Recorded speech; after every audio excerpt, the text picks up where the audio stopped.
సాయిరామ్. సమర్థ సద్గురు సాయినాథ్ మహారాజ్కి జై. ముందుగా మన సాయి కుటుంబ సభ్యులందరికీ నమస్కారం అండి. అందరూ కూడా సుఖంగా, సంతోషంగా, ఆరోగ్యంగా బాగుండాలని మనస్ఫూర్తిగా కోరుకుంటూ ఈరోజు వీడియో మొదలు పెడుతున్నాను. ఇక ఈరోజు వీడియోలో బాబాగారు ఏం చెప్పబోతున్నారు అంటే, తల్లి, ఎంతో అదృష్టం ఉంటే కానీ ఇది నువ్వు చూడవు. ఈ గురువారం నీ ఏలనాటి దరిద్రం పోగొట్టే అద్భుతమైన ఉపాయం చెప్పబోతున్నాను. కాస్త జాగ్రత్తగా మనసు పెట్టి వినమ్మా అని చెప్పి బాబాగారు ఈరోజు ఒక అద్భుతమైనటువంటి ఉపాయాన్ని మనందరి కోసం తీసుకొచ్చారండి. రేపు గురువారం నాడు ప్రతి ఒక్కరూ మీ ఇంట్లో ఉన్న సమస్యల కోసం ఈ చిన్న ఉపాయాన్ని ప్రతి ఒక్కరూ రేపు గురువారం నాడు ప్రయత్నం చేసి చూడండి. ఎందుకంటే ఈరోజు బాబాగారు ఒక అద్భుతమైనటువంటి సందేశాన్ని తీసుకొచ్చారు. ఈ సందేశం ద్వారా మన జీవితంలో ఉన్న ఏలనాటి దరిద్రం ఉంటే గనక అది దూరం అవుతుంది. ఒకవేళ ఎన్నో సమస్యలతో మనం బాధపడుతూ ఉండవచ్చు, ఒకవేళ కర్మఫలం ప్రకారం అనుభవిస్తూ ఉండవచ్చు. అవన్నీ దూరం కావాలంటే బాబాగారు చెప్పినట్టుగా బాబాగారు ఇచ్చే సందేశం ద్వారా మనం అర్థం చేసుకొని వాటిని ఆచరణలో పెట్టగలిగితే ఖచ్చితంగా మన జీవితంలో మార్పు అనేది కనిపిస్తుంది. మరి ఈ వీడియో ద్వారా బాబాగారు ఏం చెప్పాలి అనుకుంటున్నారో ఇప్పుడు తెలుసుకుందాం. తల్లి, నీ మనసులో ఉన్న కోరిక నెరవేర్చాలనే ఈరోజు నీకు ఈ ఉపాయాన్ని అందిస్తున్నాను. ముందుగా నువ్వు కొన్ని తెలుసుకోవాల్సిన విషయాలున్నాయి. ఇతరుల తప్పు ఒప్పుల గురించి మాట్లాడి ఆనందమో లేక బాధనో పడుతున్నావు అంటే ఇంకా నువ్వు సాయి దారిలోకి రాలేదని అర్థం కాకపోతే తెలుసుకోవడానికి ప్రయత్నం చేయాలి, కానీ అపార్థం చేసుకోకూడదు. తల్లి, పూజలు చేసి దేవుడిని మనం వెతుక్కుంటూ వెళతాం కదా, అదేవిధంగా దానం చేస్తే దేవుడే మనల్ని వెతుక్కుంటూ వస్తాడు. మరి నువ్వు ఎన్ని పూజలు చేసినా, ఎన్ని గుళ్ళు తిరిగినా కూడా ముఖ్యంగా నువ్వు తెలుసుకోవాల్సింది దానం. నువ్వు ఎంతమందికి మంచి చేస్తున్నావు, నీ చుట్టూ ఉన్న వాళ్ళతో నువ్వు ఎలా ప్రవర్తిస్తున్నావు, అందరితో కలిసిమెలిసి ప్రేమని పంచుతున్నావా లేదా, నువ్వు ధర్మబద్ధంగా నడుచుకుంటున్నావా లేదా, ఒకరి గురించి చెడుగా ప్రవర్తిస్తున్నావా లేదా, ఇవన్నీ కూడా భగవంతుడు నీ ఖాతాలో వేస్తాడు. నువ్వు ఏ విధంగా ప్రవర్తిస్తే అదే నీ జీవితం అవుతుంది. ఒక్క విషయం గుర్తుపెట్టుకో, నువ్వు ప్రవర్తించే తీరును బట్టే భగవంతుడు నీ చుట్టూ తిరుగుతూ ఉంటాడు. కొందరు మన జీవితంలోకి అనుకోకుండా వస్తారు, అలాగే అనుకోకుండా వెళ్ళిపోతారు. కానీ అలాంటి వారు నేర్పించిన పాఠాలు మాత్రం జీవితాంతం గుర్తుపెట్టుకుంటాం.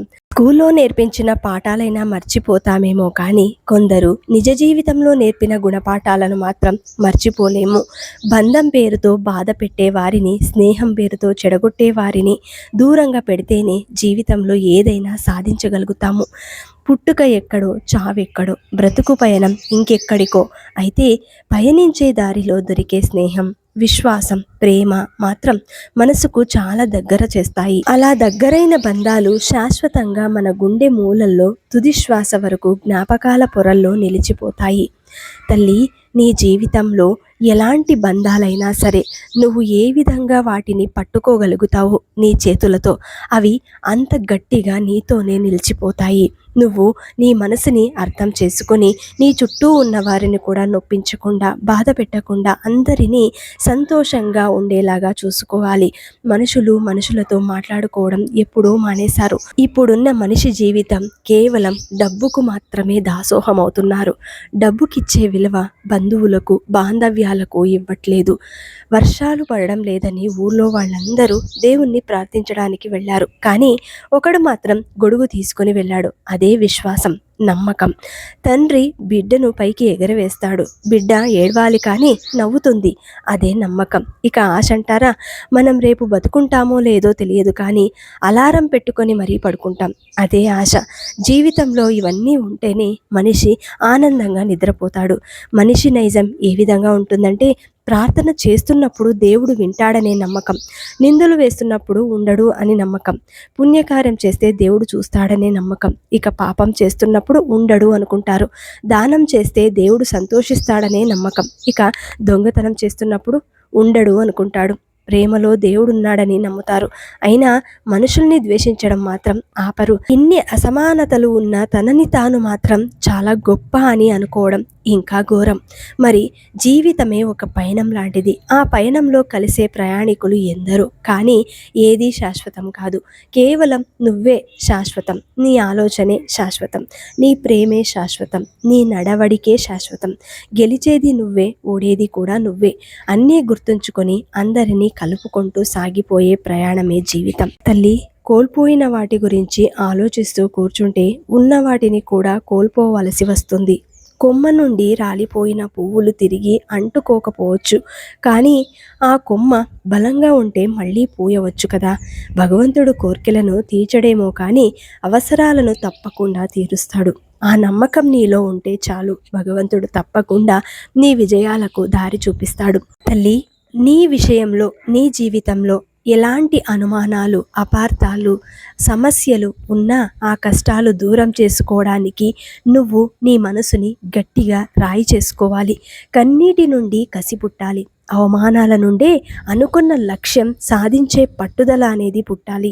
ఎవరైతే నిన్ను ఎగతాళి చేస్తారో వారే నీ కోసం ఎదురు చూసేలా ఉన్నత శిఖరాలకు ఎదిగే మార్గం నీలో పుట్టాలి. అప్పుడు నువ్వు విజయవంతురాలివవుతావు. చూసే చూపులో మనిషి గుణం తెలుస్తుంది. నువ్వు నన్ను మంచిగా చూస్తే మంచిగా కనిపిస్తాను, చెడుగా చూస్తే చెడుగా కనిపిస్తాను. లోపం నాలో లేదు తల్లి, చూసే నీ చూపులో ఉంది. నువ్వు ఏ విధంగా చూస్తావో ఆ విధంగానే నీ జీవితం తయారవుతుంది. గెలవవచ్చు కానీ గర్వపడకూడదు. భయపడవచ్చు కానీ పారిపోకూడదు. ఓడిపోవచ్చు కానీ కృంగిపోకూడదు. అర్థం కాకపోవచ్చు కానీ విసిగి పడకూడదు. జీవితం అన్నాక అన్నీ ఉంటాయి. వాటిని తట్టుకొని నిలబడాలి కానీ భయపడి కూలబడకూడదు. ఏ క్షణం నుంచి మన మనసు ఎదుటివారి మంచిని కోరుకుంటుందో ఆ క్షణం నుండే మన మనసుకు సంతోషం అనేది ప్రారంభమవుతుంది. నువ్వు ఈ రోజు నుండి అలా ఉండి చూడు. నీ జీవితంలో ఎన్నడూ మరిచిపోకూడని ఇద్దరు వ్యక్తులుంటారు. మన కోసం నిరంతరం కష్టపడే నాన్న, మన ప్రతి పిలుపులోనూ ప్రతి బాధలోనూ తోడయ్యే అమ్మ. వీరిద్దరిని ఎప్పటికీ బాధ పెట్టవద్దు. వారు ఉన్నంతకాలం సంతోషంగా చూసుకో. కన్నీళ్లు పెట్టిన అమ్మా నాన్న ఏ రోజు ఆ బిడ్డలు బాగుపడరు. ఒకరి గురించి ఒకరు మాట్లాడుకుంటే దూరాలు పెరుగుతాయి. ఒకరితో ఒకరు మాట్లాడుకుంటే అవే దూరాలు దగ్గర చేస్తాయి. ప్రతి ఒక్కరి జీవితంలో ఏదో ఒక సందర్భంలో అనేక పరిచయాలు, కలయికలు జరుగుతూ ఉంటాయి. కానీ మన మనసుకు కొన్ని కలయికలే చేరువవుతాయి. అందులో మన గుండెల్లో నిలిచిపోయే జ్ఞాపకాలే ఒక అందమైన జ్ఞాపకంగా మన జీవితంలో ఉండిపోతుంది. ప్రతి మనిషికి ముఖ్యమైన వ్యక్తి ఒకరుంటారు. చాలా అంటే చాలా గొప్పగా వారిని చూస్తూ ఉంటారు.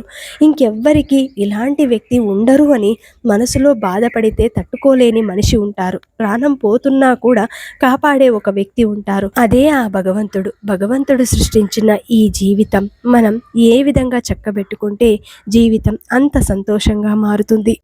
ఒకటి గుర్తుంచుకో, ఎవరైనా సరే మన మంచి కోరి చెప్పినప్పుడు ఎందుకు చెబుతున్నారో అర్థం చేసుకొని వినాలి. లేదంటే ఫలితం మన కారణంగా మనతో పాటు మన చుట్టూ ఉన్న నలుగురును అనుభవించేలా చేస్తుంది. మనం ఎవరిని అయితే చాలా చులకనగా చూస్తామో వారితోనే అత్యవసరం వచ్చేలా దేవుడు చేస్తాడు. జీవితంలో అందరితోనూ అన్నింటితోనూ ఏదో ఒక సమయంలో అవసరం అనేది పడేలా చేస్తాడు ఆ భగవంతుడు. ఎందుకంటే ఎప్పుడో ఒకప్పుడు నువ్వు ఆ మనిషి విలువ తెలుసుకోవాలని. మాటలే కదా అని తేలిగ్గా తీసి పారేయకూడదు. ఎందుకంటే మాటలే మనుషుల మధ్య ఉన్న దూరాన్ని దగ్గర చేయగలవు. అదే దగ్గరను దూరం కూడా చేయగలవు. మాటలే మనుషుల జీవితంలో అమృతాన్ని నింపగలవు, విషాన్ని కూడా చిందించగలవు. అందుకే మాట అనేది జాగ్రత్తగా ఉండాలి. నీ జీవితం ఎలా ఉన్నా సరే నీ కన్నవాళ్ళని మాత్రం ఎప్పటికీ బాధ పెట్టవద్దు. ఒడ్డుకి చేరిన వారి మాటలు ఒకలా ఉంటాయి. నీళ్ళల్లో ఈదలాడే వారి మాటలు, ఆలోచనలు మరోలా ఉంటాయి. ఒకరిది అనుభవం అవుతుంది, మరొకరిది పోరాటం అవుతుంది. ఈత వస్తేనే నీళ్ళల్లో బతకగలం, లేదంటే పోతాం. కానీ ఈ సమాజం మధ్య బ్రతకాలంటే ఇంకా చాలా విద్యలు మనం నేర్చుకోవాలి, తెలుసుకోవాలి. ఏది మనకి చెప్పి జరగదు. జరిగింది మార్చడం కూడా మన వల్ల అయ్యే పని కాదు. గతాన్ని తవ్వుకోకూడదు. దాని గురించి మళ్ళీ తలుచుకొని బాధపడవద్దు. జీవితం పారే నది లాంటిది తల్లి. ఒకే చోట ఆగిపోతే నీరు మురికిగా అవుతాయి. జీవితం కూడా అంతే. దూరమైన వారిని తలుచుకుంటూ కూర్చుంటే భవిష్యత్తు ఆగిపోతుంది. అనుభవాలు, గుణపాఠాలు నేర్చుకోవాలంటే పరిచయాలు ముగిసిపోతూ కొత్త పరిచయాలతో ప్రారంభం చేసుకోవాలి. మన జీవితంలో మంచిగా మాట్లాడే వాళ్ళు ఉంటారు, చెడుగా మాట్లాడే వాళ్ళు కూడా ఉంటారు. ఎవరెవరో ఏదేదో అన్నారని బాధపడకూడదు. ఈ ప్రపంచాన్ని ఒక్కొక్కరు ఒక్కో కోణంలో చూస్తారు. అందరూ ఒకేలా ఆలోచించరు. సమయం నీది కానప్పుడు కొంచెం ఓర్చుకొని చూడు. అదే సమయం నీ విలువలను తెలియచేస్తుంది. ఎంత ఓర్చుకుంటే అంత గొప్ప స్థానాన్ని నువ్వు చేరుకోగలవు. ఇది ఈ సాయి మాట. గుర్తుపెట్టుకో. ఎవరు ఎంత అందమైన వేషం వేసినా సరే కాలం వారి వారి నిజస్వరూపాలను, గుణాలను ఎప్పుడో ఒకప్పుడు ఏదో విధంగా బయటపడేలా చేస్తుంది. నువ్వు కాస్త ఓపికగా ఎదురు చూడు అంతే. మనం సంపాదించే డబ్బుతో ఖరీదైన వస్తువులు కొంటాం, ఖరీదైన గడియారాలు కొంటాం. కానీ కాలాన్ని మనం కొనగలమా చెప్పు తల్లి. ఆ కాలమే ప్రతి మనిషి జీవితం నిర్ణయించబడుతుంది. తక్కువ సమయంలో ఎక్కువ సంతోషాన్ని ఇచ్చేవి ఏవైనా ఎక్కువ కాలం మనతో ఉండవు. నువ్వు నీ కష్టంతో పైకి తెచ్చే ఏ వస్తువైనా సరే నీ దగ్గరే ఉంటుంది, నీ వాళ్ళతోనే ఉంటుంది. కష్టం పాఠం నేర్పిస్తుంది, కాలం పరీక్ష పెడుతుంది. భయపడి తప్పించుకుంటావో, తట్టుకొని నెగ్గిస్తావో నీ చేతుల్లోనే ఉంటుంది. జీవితం అనేది ప్రతి మనిషికి అన్ని రుచులను చూపిస్తుంది. తీపి, చేదు, వగరు, పులుపు, కారం, ఇలా ఎన్నో. అలాగే మన జీవితంలో కూడా అంతే. సంతోషం వచ్చినా, బాధ వచ్చినా, ఎలాంటి క్లిష్ట పరిస్థితులు ఎదురైనా సరే తట్టుకొని ఎదురేగి నిలబడాలి. మనల్ని మనం రక్షించుకోవడానికి ఇతరులపై నిందని మోపకూడదు. కాలానికి నిజాన్ని నిరూపించే శక్తి ఉంటుంది. అది ఏ నాటికైనా సరే బయట పెడుతుంది. నమ్మిన వారిని మోసం చేయకూడదు, నమ్ముకున్న వారికి ద్రోహం చేయకూడదు. నమ్మకం అనేది సంపద వంటిది. పెంచుకోవాలే కానీ తుంచుకోకూడదు. నీ నమ్మకం ఒక బలం, ఒక ఆయుధం, ఒక శక్తి. అవసరం మనిషిని కలపడం సహజం, కానీ అవసరం తీరిన తర్వాత మాత్రం మనిషి మారకుండా ఉండడమే నిజం. ఇది గుర్తుపెట్టుకో తల్లి. జ్ఞానులతో వాదించు, ఓడిన జ్ఞానం వస్తుంది. అజ్ఞానులతో వాదిస్తే మాత్రం నీ విఘ్నతను కోల్పోతావు. ఎవరితో ఏ విధంగా మసలుకోవాలో అది నీకే వదిలేస్తున్నాను. ఏమైనా నేర్చుకోవాలి అనుకున్నప్పుడు మనకు ఏమీ తెలియదు అనే భావనతో ఉండాలి. అంతా మనకే తెలుసు అనుకుంటే మాత్రం ఎప్పటికీ ఏమీ నేర్చుకోలేకపోతావు తల్లి.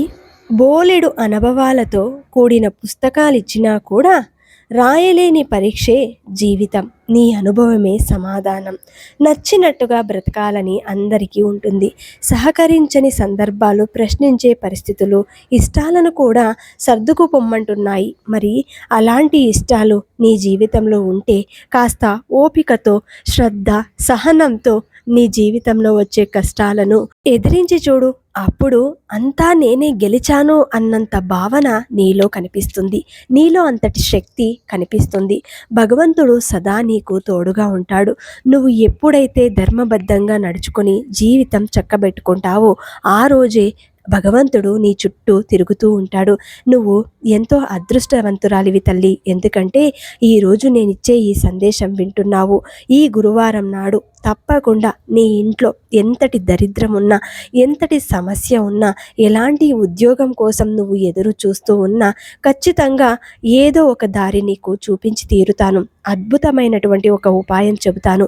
తప్పకుండా విని దానిని ఈ గురువారం నాడు ఆచరించి చూడు తల్లి అని చెప్పి బాబాగారు ఈరోజు మనందరి కోసం చక్కటి ఉపాయాన్ని అందిస్తున్నారండి. ప్రతి ఒక్కరూ కూడా ఆ ఉపాయాన్ని తెలుసుకొని రేపే ఆచరణలో పెట్టండి. మరి ఏం చెయ్యాలి అంటే ఉదయం లేవగానే తలంటు స్నానం ఆచరించవలసిన అవసరం లేదు. చక్కగా స్నానం ఆచరించి మీ ఇంట్లో ధూప దీప నైవేద్యాలతో భగవంతుణ్ణి ఆరాధించండి.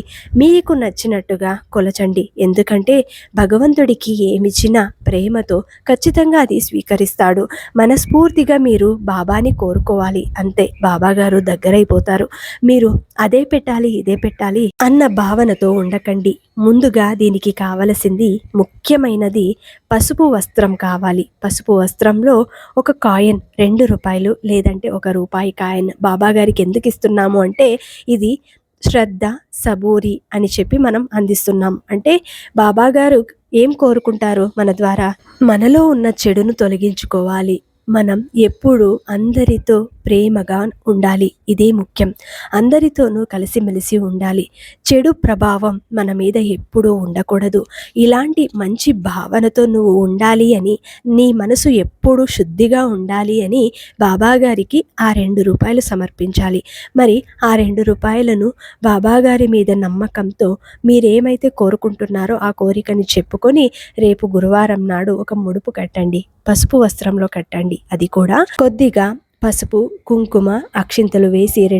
2 పెట్టి దానిని 3 ముళ్ళు వేసి బాబాగారి పాదాల దగ్గర పెట్టండి. మీ ఇంట్లో ఫోటో ఉంటే ఫోటోని శుభ్రం చేసి గంధం బొట్లను పెట్టి ఆ తర్వాత పసుపు వర్ణంలో ఉన్న పూలను తీసుకొచ్చి బాబాగారికి సమర్పించండి. ఒకవేళ కుదరలేదు అంటే మీ దగ్గర ఏవి అవైలబిలిటీ ఉంటాయో, ఏ పూలైతే మీకు అందుబాటులో ఉంటాయో వాటిని బాబాగారికి అలంకరించండి. ఆ తర్వాత బాబాగారికి ఏదైనా సరే నైవేద్యంగా ఏదైనా సరే మీకు ఇష్టం వచ్చింది పెట్టండి. పాలు, పళ్ళు, పంచదార లేదంటే మీరు తినే ఆహారం ఏదైనా శుద్ధిగా చేసింది ఉంటే గనక ముందుగా బాబాగారికి సమర్పించండి.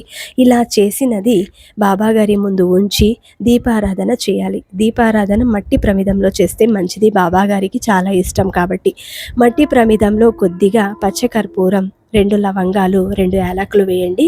మంచి సుగంధ పరిమళం ఉన్న ఏవైనా ద్రవ్యాలు మీ పూజా గదిలో ఉంటే వాటిని వేసి దీపారాధన చేసిన తర్వాత ధూప దీప నైవేద్యాలతో బాబాగారిని ఆరాధించండి. ఈ విధంగా చేసిన తర్వాత సాయి సచ్చరిత్ర నుంచి ఒక అధ్యాయం రేపటి రోజున పారాయణం ఖచ్చితంగా చేయాలి. అది మీ ఇష్టం. ఒక పేజ్ అయినా సరే పర్వాలేదు, చేయండి, మంచిదవుతుంది. అలాగే మీ కోరిక తప్పకుండా నెరవేరాలని మనస్ఫూర్తిగా కోరుకోండి. అలాగే వీలుంటే మాత్రం బాబాగారి మందిరానికి వెళ్ళిరండి. వెళ్ళేటప్పుడు మాత్రం ఒట్టి చేతులతో వెళ్లకుండా ఏదైనా పట్టుకెళ్ళండి. ఈ విధంగా రేపు ఆ పూజని ప్రారంభించి ఆ ముడుపు అదే విధంగా 5 గురువారాలు లేదంటే 9 గురువారాలు ప్రయత్నం చేసి చూడండి. తప్పకుండా మీకు ఫలితం అనేది వస్తుంది. బాబాగారి ముందు, బాబాగారి విగ్రహం ముందు కూర్చొని బాబాగారికి ఎంతో ఇష్టమైన పూలతో ఒక్కొక్క పువ్వును వేస్తూ బాబాగారి 108 శతనామావళి చెప్పుకొని కూడా ఈ పూజని ప్రారంభించవచ్చు. 5వ గురువారం నాడు బాబాగారి మందిరానికి వెళ్ళి ఆ ముడుపుని సమర్పించాలి. అలా సమర్పించి బాబాగారి ఆశీర్వాదం తీసుకుని రండి. బాబాగారి మీద నమ్మకంతో ఇది 5 వారాలు లేదంటే 9 వారాలు చేసిన వారికి ఆ 9 వారాల లోపు ఖచ్చితంగా ఒక మంచి శుభవార్తని వినగలుగుతారు. నమ్మకంతో చేసి ప్రయత్నం చేస్తే ఇది మీలాగే చేసిన తర్వాత 10 మందికి పంచండి ఈ పూజా విధానాన్ని. మరి ఈ వీడియో మీకు నచ్చితే శ్రద్ధ సబూరి అని కమెంట్ చేసి అందరికీ అందేలాగా షేర్ చేయండి, లైక్ చేయండి. మళ్ళీ ఇంకొక మంచి వీడియోతోటి మీ ముందుంటాను. అంతవరకు సెలవు. సర్వే జన సుఖినో భవంతు. సర్వం శ్రీ సాయినాథార్పణమస్తు.